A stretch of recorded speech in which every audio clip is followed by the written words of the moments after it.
नमस्कार, म नवराज चालिसे।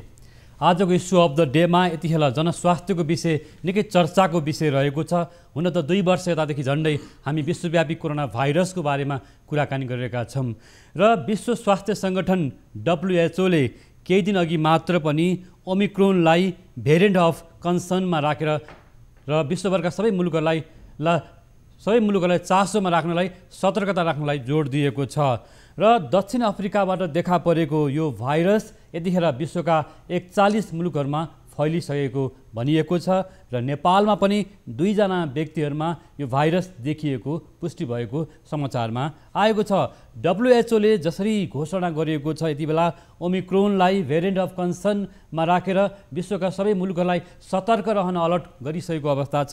नेपालले पनि यति बेला सुरक्षा नाकाहरूलाई विशेष सावधानीमा जोड दिएको छ र त्यसो त नेपालको भारतसँगको खुला सिमाना चाहिँ धेरै ठाउँमा रहेको छ। यो खुला सिमानाबाट हुन सक्ने ओहोर दोहोरका बारेमा पनि आज हामी चर्चा गर्नेछौँ। उत्तरी सीमा नाकाहरूमा पनि सरकारले विशेष ध्यान दिन आवश्यक छ र नेपालको सुरक्षा नाकाहरूलाई व्यवस्थापन गर्न नेपाल सरकारले के गर्नुपर्दछ। विगतमा पनि सुरक्षा नाकाहरू विवादमा आएका हुन् र स्वास्थ्य परीक्षण नगरिकन यति बेला भारतीय नागरिकहरू नेपाल प्रवेश गरेको र भारतमा रहेका र भारतको विभिन्न सिलसिलामा रहेका नेपालीहरूलाई पनि विशेष चाहिँ जाँच गरिएन, जसले गर्दाखेरि यो भाइरस फैलियो भनेर विगतका वर्षहरूमा पनि यो कुरा निकै टीका टिप्पणी भएकै हो र यसपटक सुरक्षा नाकालाई कसरी व्यवस्थापन गर्नु पर्ला भन्ने विषयमा आजको इस्यु अफ द डेमा हामी यो विषयलाई उठाउनेछौँ। दर्शक महानुभाव, हामीसँग यस विषयमा सुरक्षा विषयका जानकार पूर्व DIG नेपाल प्रहरीका हेमन्त मल्ल स्टुडियोमा जोडिनु भएको छ। यहाँलाई स्वागत छ। हजुर, धन्यवाद। आरामै हुनुहुन्छ? एकदम ठिक छ। त्यसरी अहिले यो वीरगञ्ज नाका लगायत विभिन्न नाकाहरू, विगतमा पनि वीरगञ्ज नाकाहरू बढी चाहिँ भनौँ न एउटा हट स्पटको रूपमा देखा पर्यो। तपाईँ त विशेष गरेर सुरक्षा विषयको राम्रो जानकार पनि हुनुहुन्छ र अन्तर्राष्ट्रिय अनुभव पनि यहाँसँग छ र ओमिक्रोन भाइरसको विषयले अहिले यति बेला जुन चर्चा पाइरहेको छ, नेपाल पनि त्यसबाट अलग रहन सकेन होइन। यो विषयमा हाम्रा सुरक्षा नाकाहरूलाई कसरी व्यवस्थित गर्नुपर्छ, हाम्रा सुरक्षा निकायहरूले कसरी काम गर्नुपर्छ, गृह मन्त्रालय होला त स्वास्थ्य मन्त्रालय सम्बद्ध निकायहरू होइन, प्रहरीका सुरक्षा अङ्गहरूले कसरी काम गर्नुपर्छ भन्ने लाग्छ? होइन, सबभन्दा पहिला त हामीले डे 1 देखि कराउँदै आएको CCMC बनेदेखि नै होइन। त्यो समस्या के थियो भनेपछि यो इस्यु हेर्नुपर्ने गृहले थियो। समस्या त्यहाँबाट सुरु भएको, कोअर्डिनेसन लगायतका हरेक कुराहरूमा यो जिम्मेवारी गृहको हो। त्यसले गर्दा के भयो भनेपछि कता कता सुरक्षा समन्वय जुन छ नि, यसको समन्वय कता कता भत्केको या कता कता बिग्रेको कारण त्यो हो र अहिले पनि त्यो देखिरहेको छु मैले। र बोर्डरको उसको हामीहरू कुरा गर्नेमा तपाईँको काठमाडौँमा बसेर तपाईँको तराईको बोर्डरको हामीले कुरा गर्न सक्दैनौँ कि। त्यसले गर्दा के छ भनेपछि या तपाईँ तराईमा जन्मिनु पऱ्यो बोर्डरको छेउमा, त्योपछि माथि तराई बुझिन्छ र तपाईँ यो कसरी चाहिँ घरको ढोका लगाए जस्तो पनि होइन होइन। समस्या कहाँ छ भनेपछि अब इन्डियाले पनि कन्ट्रोल गर्न सक्ला, पाकिस्तान इन्डिया बोर्डर कन्ट्रोल गर्न सक्ला, तर म्यानमारको हेर्नुहोस्, इन्डिया म्यानमार बोर्डर कन्ट्रोलै छैन। मान्छे यता सुत्छ, खान्छ, उता सुत्न जान्छ, उता सुत्छ, यता खेती गर्न आउँछ। बङ्गलादेशको पनि करिब त्यही हालत छ, इन्डिया र बङ्गलादेशको। र हाम्रो नेपालको त हालत के छ भने तपाईँ विराटनगर जानुहोस् या वीरगञ्ज जानुहोस्, नेपालगञ्ज जानुहोस्, तराईतिर हाम्रो नेपाली घरबाट लङ जम्प गरेर पनि इन्डिया पुग्ने अवस्था छ। घर यसरी जोडेर बनेका छन् र विराटनगर जुट मिलको त कहाँसम्म हालत छ तपाईँ जानुभएको छ कि छैन मलाई थाहा छैन। ढोका खोलेर तपाईँले खुट्टा बाहिर टेक्यो भने इन्डिया पुग्नुहुन्छ तपाईँ। त्यस्तो अवस्था हाम्रो भूगोल त्यस्तो छ। हाम्रो भूगोल अवस्था त्यो छ कि। त्यस्तो अघि मैले केही बेर अगाडि पनि हाम्रो टिभी जर्नलिस्ट साथीहरूसँग कुराकानी गरेका थियौँ। हजुर। र चेक जाँच खासै भएको छैन। जस्तो हाम्रो सीमावर्ती नाकाहरू छ, खुला सिमाना छ, हाम्रो चाहिँ भनौँ न सामान किन्नको लागि ओसार पसार गर्ने अथवा जाने आउने पनि छ होइन, त्यो क्रम चल्छ। यहाँले भन्नुभयो नेपाल भारत सिमाना जोडिएको अवस्था छ, धेरै क्लोज चाहिँ बोर्डर छ। यस्तो बेलामा जसरी अलर्ट गर्नुपर्ने हुन्छ नि सुरक्षा अङ्गहरू, यहाँले भन्नुभयो, मैले आज पनि गृह मन्त्रालयका यो भनौँ सम्बद्ध पदाधिकारीहरूलाई यो विषयमा सम्पर्क गरेँ, तर उहाँहरूको तयारीमै छौँ हामीहरू भन्नुभएको छ। त्यसै स्वास्थ्य मन्त्रालयका प्रवक्ताज्यूदेखि सबै पदाधिकारीलाई भन्यो हामी पनि यो विषय तयारी गर्दैछौँ भन्नुभएको छ। र समन्वय हुन्छ नि, जस्तो गृह मन्त्रालय सुरक्षा अङ्गहरूको बिचको समन्वय कसरी हुन्छ, स्वास्थ्य मन्त्रालय जोडिएर आउँछ, सुरक्षा घेराहरूलाई कसरी व्यवस्थित गर्ने होइन। हो, मैले बुझेँ। तब मेरो भनाइ डे 1 देखि हाम्रो भनाइ नै त्यही हो, किनकि जुन हाम्रो यो तपाईँको डिजास्टर जुन प्राधिकरण छ नि, यो इस्यु त्यसले लिनुपर्ने, किनकि त्यहाँ कोअर्डिनेसन नेटवर्कहरू जुन छन् होइन, र त्यसलाई कसरी व्यवस्थापन गर्ने र कन्ट्रोल रुम लगायतको एउटा होल सुरक्षा अङ्ग जोडिने ठाउँ त्यो हो होइन। त्यो छोड्दाखेरि के भयो भने चाहिँ कता कता अहिलेसम्म नै कता कता कोअर्डिनेसन लेक गरिरहेछ जस्तो लागिरहेछ। र अब अहिलेको अवस्थामा गर्न सकिने के हो भनेपछि तपाईँको मलाई लागेको 2-3वटा चरण हुन त म मेडिकल पर्सन होइन किनकि अहिले जुन हामीले सुनेको कुरामा के छ भनेपछि करिब 45%ले औषधि लगाइसकेको र 55% पपुलेसन बाँकी। अस्ति डाक्टर साहबसँग कुरा भएको थियो मेरो स्वास्थ्य मन्त्रालय लगायतका फेरि सिनियर डाक्टरहरू 55 औषधि हामीसँग यथेष्ट छ।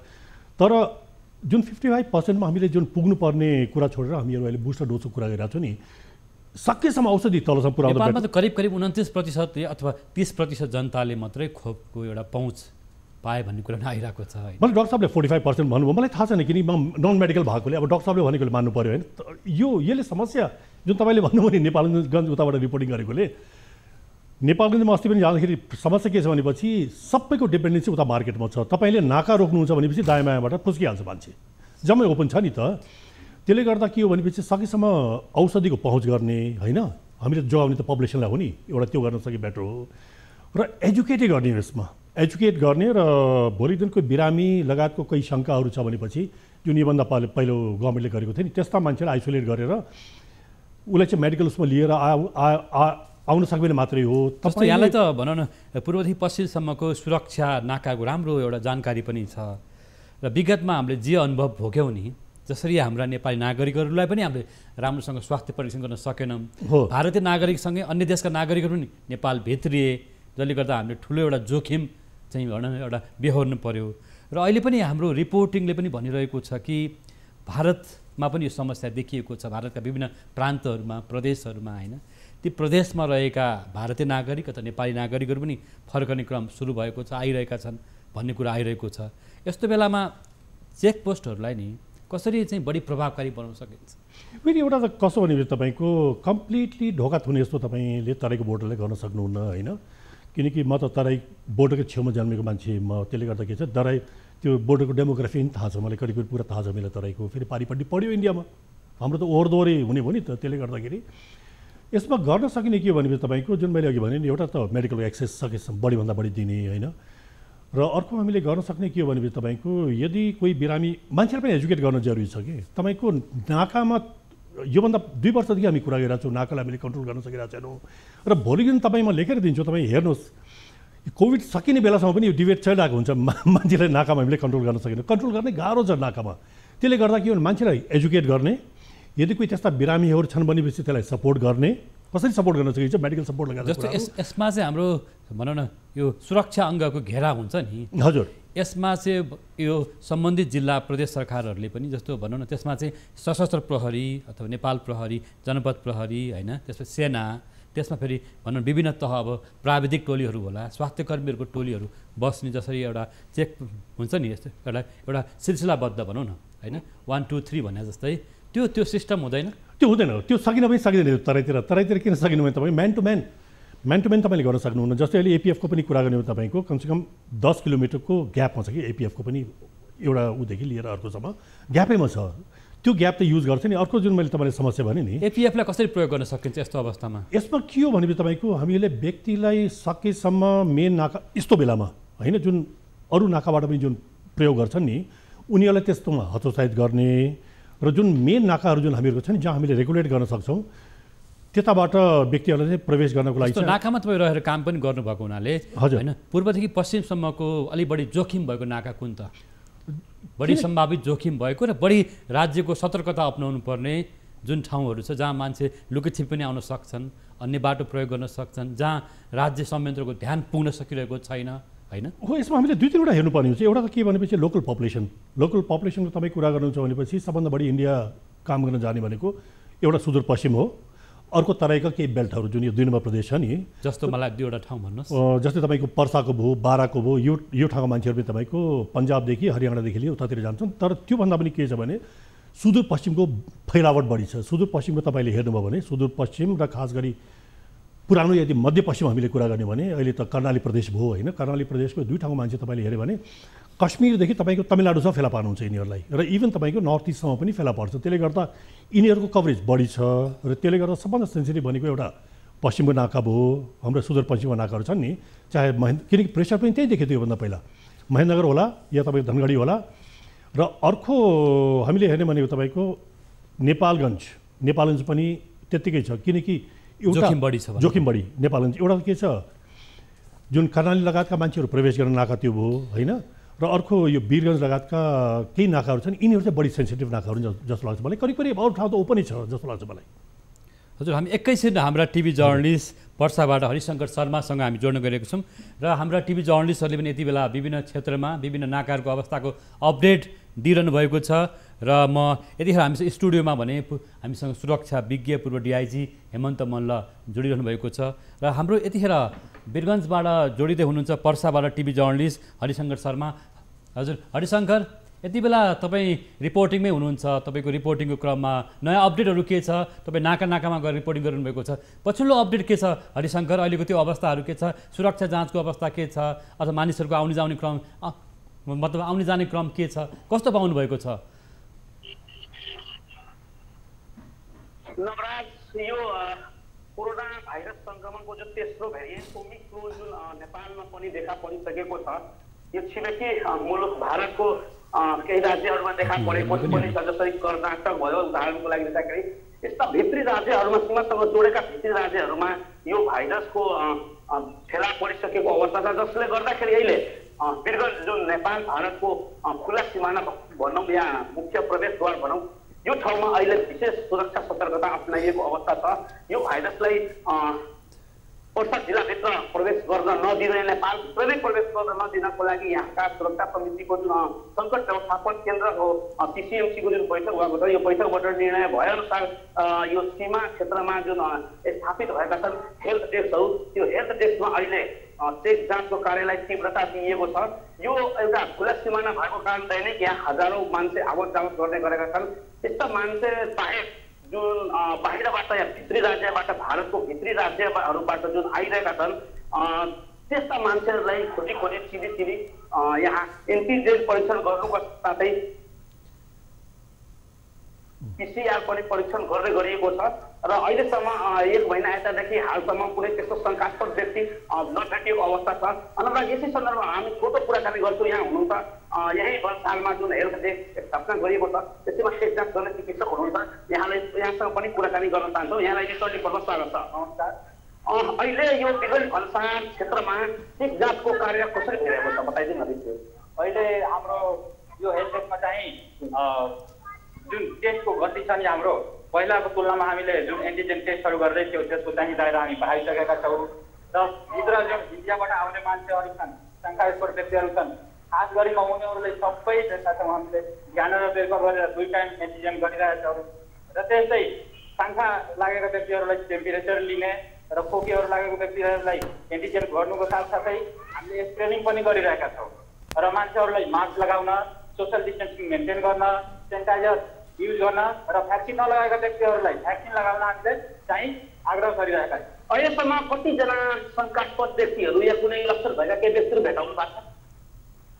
तपाईँको यता 1 महिनादेखि हाम्रो चाहिँ हेल्थ डेस्कमा दैनिक चेक गर्दाखेरि कुनै त्यस्तो पोजिटिभ केस आएको छैन र तैपनि हाम्रो चाहिँ जुन टेस्ट छ दैनिक रूपमा हामी गर्दै दैनिक कति चेक जाँच भइरहेको छ? दैनिक रूपमा हाम्रो 100 देखि 500 नै, कहिले 100, 150, 50, 200 जतिको हामी एन्टिजेन गर्दै आइरहेका छौँ। यो चेक जाँचलाई कति दिन यतादेखि तीव्रता दिनुभएको छ कि पहिल्यैदेखि आइरहेको? हाम्रो एन्टिजेनको जुन गर्नुहुन्छ भने हामी कोरोनाको चाहिँ पहिलादेखि नै यो ओमिक्रोन आउँदा बिचमा चाहिँ नआउँदाखेरि पनि हामी गरेको थियौँ र अहिले ओमिक्रोनको जुन नयाँ भेरिएन्ट छ आइसकेको छ, त्यो आउँदाखेरि पनि हामी जुन दायरा त्यो एकदम बढाइसकेका छौँ र जुन सतर्कता अप्नाउनु पर्ने हो त्योमा पनि हामी विशेष ध्यान दिएका छौँ। धन्यवाद।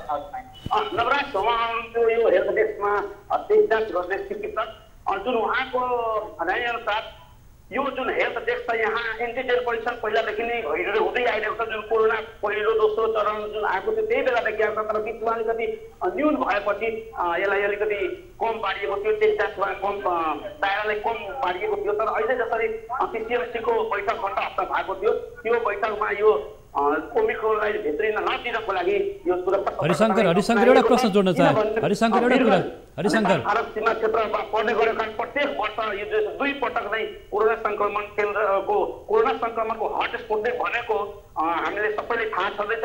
यसै अवस्थाले मध्यनजर गर्दै यो तेस्रो भेरिएन्टलाई भित्रिन नदिनको लागि विशेष सुरक्षा सतर्कता अप्नाइएको अवस्था छ। नवराज, हरिशङ्कर, जस्तो तपाईँ रिपोर्टिङमा हुनुहुन्छ स्थलगत रूपमा, त्यहाँ सुरक्षा अङ्गहरूको उपस्थिति कस्तो पाउनुभएको छ, प्रशासनको भूमिका कस्तो पाउनुभएको छ यति बेला? नवराज, यहाँ सुरक्षा अवस्था पहिलाकै तुलनामा भनौँ न, यो अब खुला सिमाना छ, यहाँ दैनिक हजारभन्दा बढी आवत जावत मान्छेहरू गर्छन्। यहाँको स्थानीयदेखि लिएर बाहिरको मान्छेहरू पनि यो सीमा क्षेत्रबाट आवत जावत गर्छन्। सुरक्षा चेकजाँच पहिलादेखि नै छ, तर अहिले एक हप्तादेखि एक हप्ता यता सुरक्षालाई पनि विशेष ध्यान दिएको छ। किनभने यो सिसिएमसीको जुन बैठक भएको थियो त्यसमा एउटा स्वास्थ्य र सुरक्षा सम्मिलित पदाधिकारीहरूको एउटा समिति नै गठन भएको छ, जुन कोरोना एक्सन प्लानिङ टिम भनेर एउटा गठन भएको छ। तिनीहरू आफ्नो क्षेत्रमा काम गर्दछ। जस्तै यो क्षेत्रमा यो सीमा क्षेत्र भएको कारणले गर्दा यहाँ सशस्त्र प्रहरीहरूको उपस्थिति पनि बढी हुन्छ। चेकजाँच गर्नको लागि र सशस्त्र प्रहरीहरूले सुरक्षामा ध्यान दिनुको साथसाथै स्वास्थ्यमा पनि ध्यान दिएको अवस्था छ। किनभने यहाँ विशेष मतलब हात धुने, मास्क वितरण गर्ने लगायतका कार्यक्रमहरू सशस्त्र प्रहरीले पनि गर्दै आइरहेको अवस्था छ भने सुरक्षा चेकजाँचलाई पनि त्यतिकै प्रभावकारी बनाइएको छ। बाहिरबाट आउने मान्छेहरूको चेकजाँचदेखि लिएर सरसामान चेकजाँचदेखि लिएर सुरक्षा पनि चेकजाँचको साथसाथै स्वास्थ्य परीक्षण पनि गर्ने गरिएको अवस्था छ। हस्त हरिशङ्कर, तपाईँको नयाँ अपडेटको लागि तपाईँलाई धन्यवाद। अपडेटमा रहनुहोला। अहिले हामीसँग जोडिनु भएको थियो दर्शकवृन्द पर्साबाट हाम्रा टिभी जर्नलिस्ट हरिशङ्कर शर्मा। जस्तो सरले पनि देखिहाल्नुभयो, हाम्रो सीमा नाकाबाट हाम्रो भर्खर पनि टिभी जर्नलिस्टले अपडेट दिनुभएको छ। तर पर्याप्त निगरानी त राज्यको पुगेको देखिँदैन। त्यहाँ आउने जाने क्रम त रोकिएको हुँदैन होइन? हो, मैले यो कसो भने तपाईँको अहिले त हामी नाकाको मात्रै कुरा गरिरहेको छौँ होइन। अब यदि हामीले के नियन्त्रणकै कुरा गर्ने हो भनेपछि पनि यो बोर्डरको छेउमा त ऊ छ नि त, यो एपिएफको तपाईँको पोस्टहरू छन् होइन, पुलिसका बोर्डरमा युनिटहरू पनि छन्। अब त्यस्तो सुरक्षा अङ्गले जति सतर्कता गम्भीरता देखाउनु पर्यो त्यो नसकेको हो विगतमा पनि? होइन, सक्दैन, त्यो सक्दैन। तपाईँ के छ भने चाहिँ ग्यापहरू यति धेरै छ कि त्यसको लागि मैले भनेको चाहिँ के गर्दा बेटर हुन्छ भनेपछि जुन हाम्रो ती नाकामा भएका जुन गस्तीहरू पनि जान्छ नि उनीहरूलाई पनि तपाईँले गनहरू जुन छ नि यो टेम्परेचर लिने गनहरू उपलब्ध गराइदिने एउटा गर्न सक्ने थियो हामीहरूले।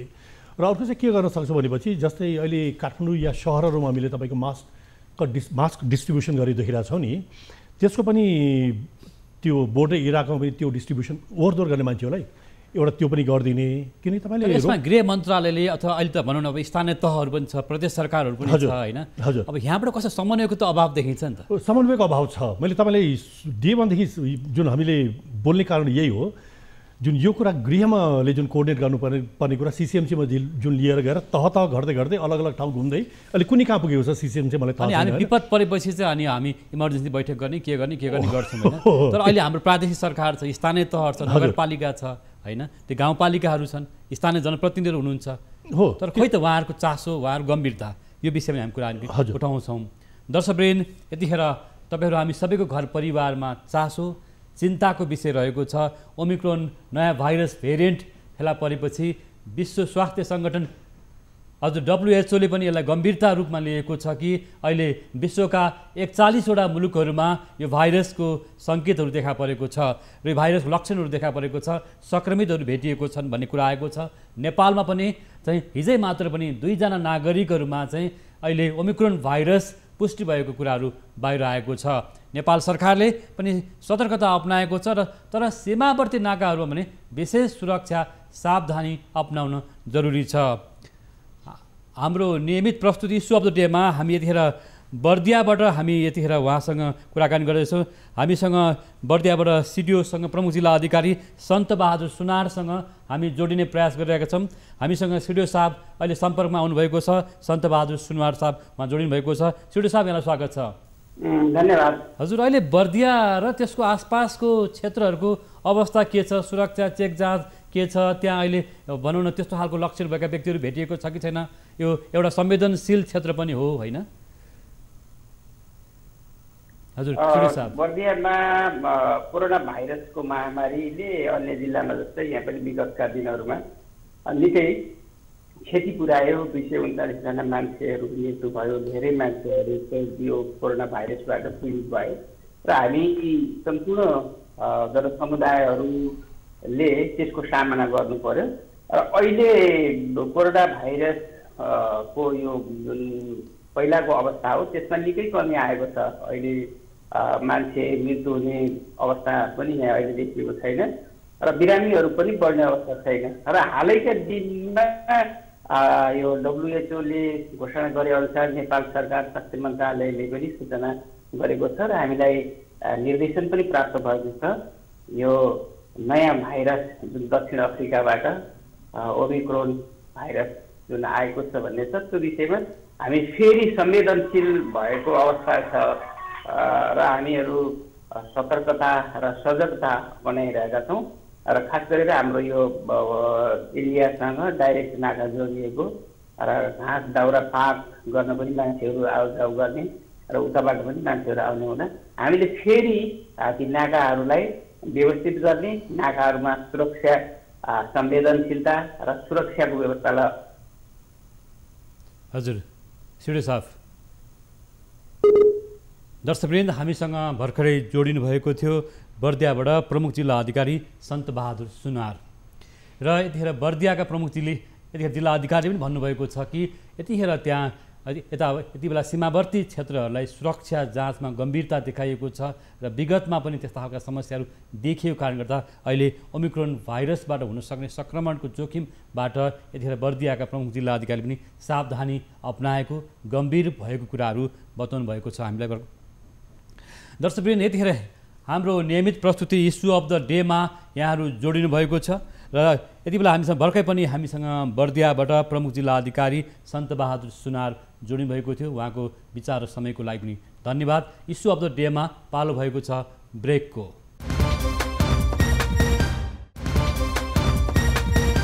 इस्यु अफ द डेमा फेरि पनि स्वागत छ दर्शकवृन्द। हामीसँग स्टुडियोमा जोडिनु भएको छ यतिखेर हामीसँग सुरक्षा विज्ञ हेमन्त मल्ल जोडिनु भएको छ। यतिखेर हामी ओमिक्रोन भाइरस भेरिएन्टको थाहा भएपछि सुरक्षा नाकालाई कसरी व्यवस्थित गर्ने भन्ने विषयमा सुरक्षाकर्मीहरूसँग पनि हामी प्रश्न गरिरहेका छौँ। यहाँले पनि र यहाँलाई फेरि स्वागत छ। हजुर, जसरी यहाँले सुरक्षा अङ्गमा बसेर काम गर्दाखेरि विभिन्न नाकाहरूमा नजिक रहेर काम गर्नुभयो नि त, होइन? नेपाल भारतको एउटा जीवन्त सम्बन्ध छ, होइन? हामी जाने आउने हाम्रो चल छ, हाम्रो पारिवारिक सम्बन्ध पनि छ, सामाजिक सम्बन्ध छ, सांस्कृतिक सम्बन्ध, राजनीतिक सम्बन्ध छ। यसो भन्दै गर्दा अब यी सबै सम्बन्धका बावजुद पनि तर हामी रोगबाट डराउनु पर्ने अवस्था छ नि त, होइन? अब एउटा व्यापारिक नाकाहरू धेरै छन्, त्यहाँ हामी सावधानी अपनाएको पाइँदैन। हामी खुलेआम रूपमा जान्छौँ, खुलेआम रूपमा आउँछौँ, हाम्रो सुरक्षा अङ्गहरू त्यो कुरा देखिरहेका छन्, हेरिरहेका छन्, तर सावधानी भएको पाइएन, हो होइन? हो। यस्तो बेलामा के गर्ने? होइन, यसको लागि के छ भने तपाईँको चाहे इन्डियाको यदि तपाईँले कुरा गर्नुहुन्छ भने इन्डियन जुन बोर्डर सेक्युरिटी बसेको छ नि, यो के भन्छ एसएसबीहरू छ नि, उनीहरूले चाहेर मात्रै पनि एक्लै के गर्न सक्दैन। अब हामीहरू पनि तराईमा बस्दाखेरि के हो भनेपछि नेपाल पुलिसले माथि सबै बोर्डरमा जुन छ नि एपिएफ या नेपाल पुलिसहरू होला, उसले चाहेर मात्रै पनि हुँदैन।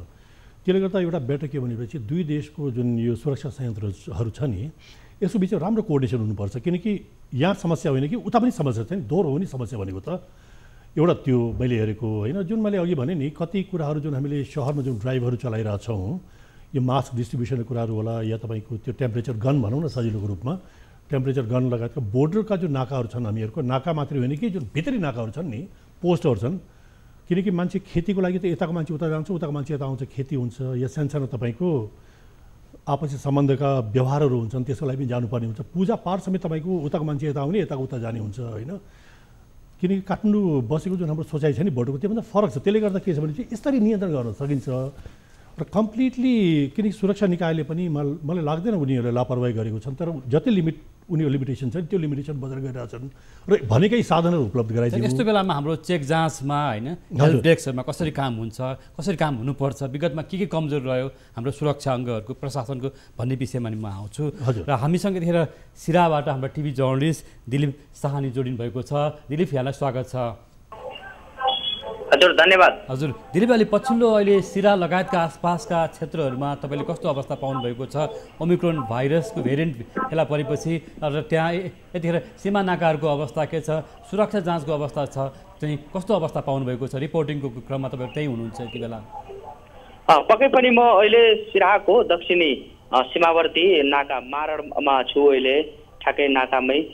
यो पक्कै पनि हिजो मात्रै यो नयाँ कोरोना भाइरसको नयाँ भेरिएन्ट ओमिक्रोन नेपालमा मात्र हिजो फेला परिसकेपछि यो नेपालमा मात्र नभई जिल्ला सिराहामा पनि यसको सन्तास निकै छाएको छ र यसको प्रमुख चपेटामा पर्ने सम्भावना भनेको सीमावर्ती नागरिकहरूलाई देखिन्छ। किनभने यो सिराहाको दुईवटा मुख्य नाका छ, एउटा सिराहाको दक्षिणी सिराहा नगरपालिका अन्तर्गत पर्ने मारर नाका र एउटा सिराहाको पूर्वपट्टि पर्ने यो ठाडी भन्चार नाका, दुईटा नाका मुख्य नाका पर्छ र यो सिराहाको कमलादेखि बलानसम्मको जम्मा 33.5 किलोमिटरको यो दूरी खुला सिमाना बोर्डर भनौँ 10 गजा क्षेत्र छ, जसले गर्दाखेरि यो दुई नाका भएर मान्छेहरू प्रवेश आवत जावत भारतीय बजारमा किनमेलका लागि जाने आउनेको क्रम त्यतिकै रहन्छ र त्यसमा पनि भारतीय नागरिकहरू पनि नेपाल प्रवेश गर्ने माध्यम भनेको यो दुई मुख्य नाका हुँदै पनि र अन्य छोटा साना नाकाहरू खेतका आलो बाटोहरू प्रयोग गरेर नेपाल प्रवेश गर्ने गरिएको छ र यसमा सुरक्षाको दृष्टिकोणले हेर्नुहुन्छ भने यो कोरोनासँग जोगिनको लागि सिराहाको मारर नाका र ठाडी नाकामा एउटा हेल्प डेस्कको अब स्थापना गरिएको छ र त्यहाँनिर एन्टिजेन परीक्षण जो कि नेपाली भारतीय नागरिकहरू नेपाल प्रवेश गर्न आएपछि उहाँहरूलाई भन्सार काट्नु, गाडी सवारी साधनहरूको भन्सार काट्नु अगावै उहाँहरूको एन्टिजेन परीक्षण रिपोर्ट लिएर तत्कालै भन्सार कार्यालयमा पुग्नुपर्छ र त्यहाँनिर यो भारतीय सवारी साधनहरूको अनुमति नेपाल प्रवेश गर्न दिन्छ। यो त भयो तपाईँको यो सवारी साधनको हकमा र पैदल यात्रीहरूको हकमा हामीले त्यस्ता कुनै साधनहरू अपनाइएको अवस्था हामीले फेला परेको छैन। यो त्यतिकै आवत जावतहरू संयोगको सङ्ख्यामा आउने जाने, अब भनौँ न निजी सवारी साधनहरू त्यसरी प्रवेश गरे त्यसमा एन्टिजेन परीक्षण गरिन्छ तिनीहरूको र तिनीहरूलाई नेपाल प्रवेश गर्न अनुमति दिन्छ र जो सार्वजनिक सवारी साधनहरू 10 गजा क्षेत्रसम्म प्रयोग गरेर आउँछ र पैदल यात्रा गरेर जुन नेपाल प्रवेश गर्न खोज्छ उहाँहरूलाई न त मास्कको व्यवस्था गरिएको छ, न त कुनै किसिमको स्वास्थ्य जाँच, न कुनै अभिलेखको व्यवस्था गरिएको छ र त्यसले गर्दाखेरि उहाँहरू निर्बाध रूपमा त्यसरी नेपाल प्रवेश गर्ने गरिन्छ। हस्, यहाँको जानकारीको लागि धन्यवाद र तपाईँ अपडेटमा रहिरहनुहोला।